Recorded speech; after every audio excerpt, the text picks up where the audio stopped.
अस्सलाम वालेकुम दोस्तों, उम्मीद करता हूँ आप सब लोग खैरियत से होंगे। आज मैं आपके साथ जो वीडियो आप लोगों के लिए बनाई है वो ऐसी हैरत अंगेज और ऐसी ज़बरदस्त वीडियो है कि आप वीडियो को पूरा देखिएगा। आपकी ज़िंदगी में ऐसी सुनहरी बातें आपको कभी किसी ने नहीं बताई होंगी, ना आप लोगों को पता होगा। वीडियो को पूरा देखिएगा।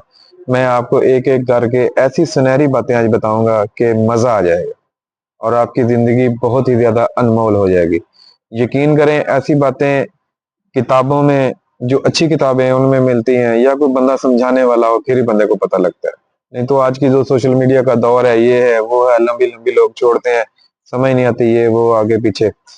तो चलिए शुरू करते हैं वीडियो। मेरी अगर ये वीडियो आपको अच्छी लगे तो चैनल को सब्सक्राइब, वीडियो को शेयर, अच्छा सा कमेंट और लाइक जरूर कर दीजिएगा ताकि मेरी हौसला अफजाई हो और मैं ऐसी वीडियो आपके लिए बनाता रहूं। मैं कोई बहुत बड़ा यूट्यूबर नहीं हूँ, एक छोटा सा कोशिश करता रहता हूँ, बस अपना एंटरटेनमेंट भी हो जाती है, लोगों को अच्छी बातें भी बता देते हैं इसी तरह, ठीक है ना।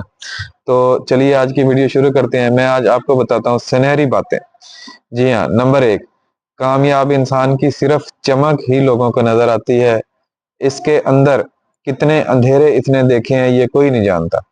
नंबर दो, ये जरूरी नहीं कि जो खूबसूरत हो वो खूबसीरत भी हो, काम की चीज अंदर होती है, बाहर नहीं होती। नंबर तीन, कुछ ऐसे बन जाओ कि देखने वाले तुम्हारे तरबियत करने वाले के हक में दुआ करें। नंबर चार, वो लम्हा बहुत मुश्किल होता है जब आप अंदर से टूट रहे हो और मुस्कुराना आपकी मजबूरी बन जाए। नंबर पाँच, जिंदगी जिन लोगों को खुशी नहीं देती इनको तजर्बा जरूर देती है। नंबर छः, इंसान सारी जिंदगी इसी फ्रेम में गुजार देता है कि वो दूसरों के लिए बहुत अहम है। जी हाँ, ये थी कुछ बातें जो आप लोगों से आज शेयर की। मेरी वीडियो अच्छी लगे तो चैनल को सब्सक्राइब, वीडियो को शेयर लाजमी कर दीजिएगा।